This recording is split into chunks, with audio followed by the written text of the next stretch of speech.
Tervist ja tervitame teid seekord Autokirurgia Kliiniku mitte tagatoast, vaid töökojast. Meil on siin taas kord nagu näha üks mootoritöö käsil, aga meil on põhimootori ruumis on üks vähe suurem objekt pooleli, nii et teeme selle pisikese mootori siinsamas auto kõrval kohe ära. Ja millega meil on tegemist siis seekord?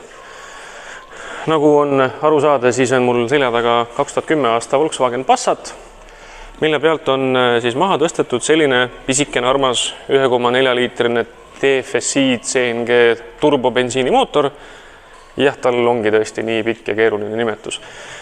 Harilikult ma ei ole väga selliste pisikeste mootorite pooldaja, kuid ma pean ütlema, et see konkreetne agregaat on tegelikult vägagi tähelepanuväärne ja võiks öelda, et täiesti tubli tükk mootorit. Siin on kasutusel kõik moodsad tehnoloogiad just selles osas, et saada sellest pisikesest mootorist kätte vägagi arvestatav dünaamika. Ja kasutatakse siin tõeliselt lahedat süsteemi. Siin on meil siis kruvikompressor ja meil on turbo. Ja need on ideaalselt omavahel tööle paari pandud. Kui turbomootorid on tuntud oma sellise mingisuguse mõningase viivituse poolest, et see gaasireaktsioon tahab tulla viivitusega, siis selle momendi silub välja meil mehaaniline kruvikompressor, mis rakendub siis kohe peale gaasivajutust ja on rakkes kusagil 3000–3500 pöördeni, kui mootori pöörded on piisavalt kõrgeks jõudnud, et juba heitgaasidelt käietav turbiintüüpi kompressor jätkab siis mootori ülelaadimist.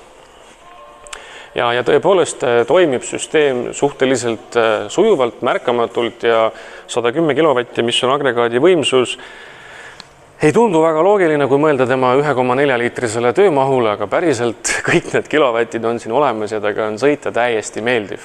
Ei tasu muidugi segi jääda teda mingisuguse sportautoga, aga 150 hobujõudu, ehk siis 110 kilovatti ei ole ka kindlasti mingisugune sportmasin, aga ütleme sellisele linnasõidule vägagi okei.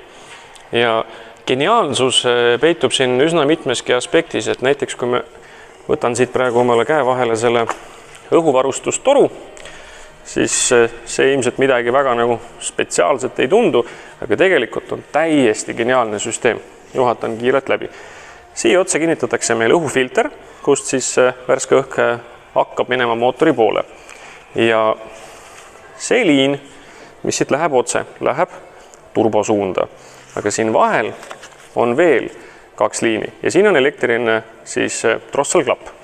Ehk siis, kui on mootor madalal koormusel või just hakanud paigalt võtma, siis hoitakse drosselklappi kinni ja õhk liigub siit alla, ehk siis kompressorlaaduri poole. Nüüd, kui on kompressorlaaduri töö tehtud, siiberklapp avaneb, õhk liigub siit otse, läheb turbo poole. Ja selleks, et see kompressor rakenduks ainult õigel hetkel ja vajalikul määral kasutatakse siin vahel siis eraldi väikest rihma ja magnetsidurit, mis siis annab meile selle rakenduse vastavalt vajadusele ja on see siis nii termodünaamilisest seisukohast väga oluline aspekt ja ka kütusekulu koha pealt, et agregaati käiatakse vaid siis, kui on selleks reaalne vajadus.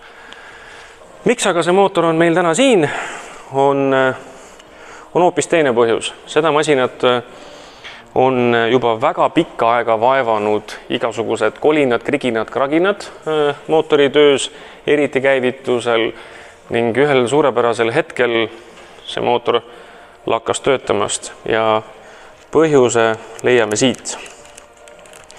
Gaasijahutusmehhanismi kett on lõtvunud sellise piirini, kus väntvõlli ja nukkvõllide sünkronisatsioon ei olnud enam tagatud ning on sellel mootoril sisemised vigastused, mis täpsemalt see selgub selle video teises pooles. Jätame siit vahelt selle igava osa ära ja jätkame teiega siis, kui on see agregaat lahti võetud ja on millest edasi rääkida. Nii, ja nüüd oleme siis selle mootori remondi ja defekteerimise teise etappi jõudnud. Jätsime selle igava mutrikeeramise osa vahelt ära ja nagu näha, meil on see mootor täiesti alasti ja sisuliselt lahti võetud. Nagu ka kahtlustada võis, siis ka see mootor kahjuks gaasijaotusmehhanismi rikke tulemusel on saanud sisemisi kahjustusi. Hetke pärast räägin lähemalt, millised need ka on.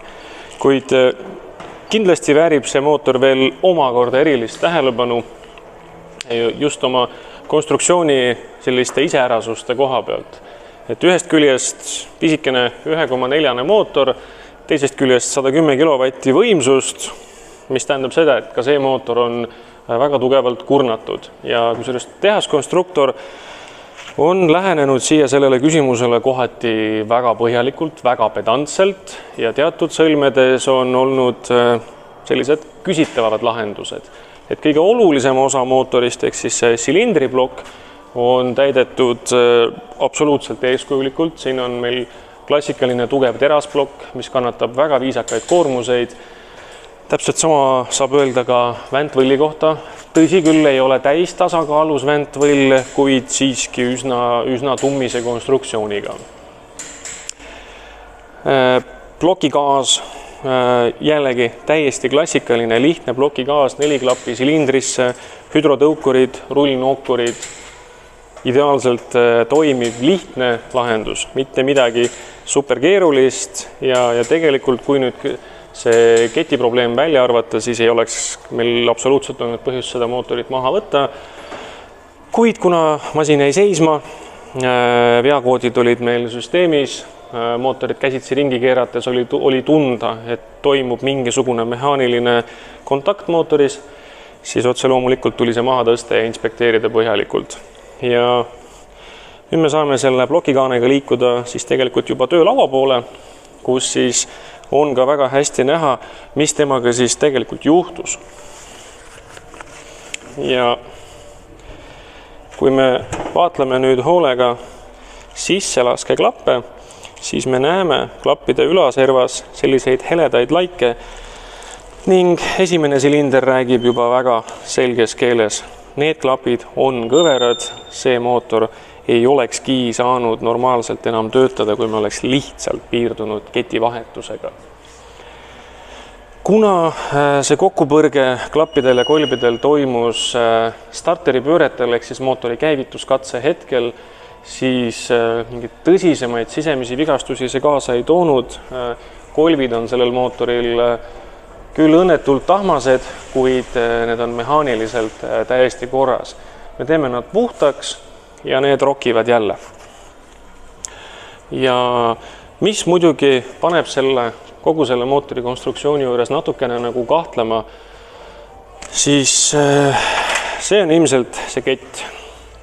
Siin on siis kasutusel hammasplaatkett ja kui me vaatame selle keti läbipainet, siis me saame aru, kui suureks on kulunud lõtkud siis lülide vahel ja see ei vaja enam pikemat seletamist. Siin ongi kogu põhjus. Ja mis on selle mootori juures veel nagu selline ühtepidi geniaalne ja teistpidi täiesti vaimuõige, vabandust oma sõnavaliku pärast, aga see on siis järgmine element. Nagu video esimeses otsas ma mainisin, siis tegemist on meil nii mehaanilise kruvikompressor ülelaadimisega kui ka siis gaasiturbiin ülelaadimisega varustatud süsteemiga, siis siin minu peos on selline vahva konstruktsioon, kus on siis 2 teineteisest sõltumatut rullikut. Välimist poolt veetakse lamerihmaga, mis käiab siis ka generaatorit, kliimakompressorit ja saab oma veo siis väntvõli rihmarattalt. Nüüd vajadusel elektromagnetsiduri abil lukustatakse selle välimisele rattale külge siis sisemine ratas ning veo saab endale siis see kruvikompressor. See huumor peitub aga siin, et see on tegelikult veepump ehk siis kuluosa. Ja see detail on veepumpade maailma absoluutne kuningas oma hinnasildi koha pealt. Ma ei hakka siin täpselt numbrit välja ütlema, aga ma võin öelda nii palju, et see maksab tavalisest veepumbast umbes 7 korda rohkem. Ja see on tegelikult kuluosa, kuna see on konstrueeritud ühte paketti koos veepumbaga ja see paneb mind natukene nagu siis konstruktorite otsustes kahtlema, et miks otsustati teha nii. No otsustati, ühtepidi on see lahendus muidugi ääretult kompaktne, teisest küljest autoomaniku suhtes väga selline kaheldava väärtusega. Et see oleks ilmselt minu kõige lemmikum veidrus selle mootori juures, mida välja tuua. Muus osas üllataval kombel täiesti tubli ja asjalik mootor ning ka sõites tegelikult täiesti okei. Ma ei räägi siin tema sportlikest sooritustest, aga ütleme, linnaliikluses on see täiesti meeldiv võimsus ja vägagi okei kütusekulu ja just nimelt arvesse võtta seda mootori töömahtu. Et selle koha pealt on konstruktorid teinud head tööd. Muidugi Volkswagenile omaste krutskitega, aga pole hullu. Saame selle asja uuesti tööle ja saab inimene jälle nautida oma autoga sõitmist. Loodan, et video oli teile huvitav ja kohtume peagi.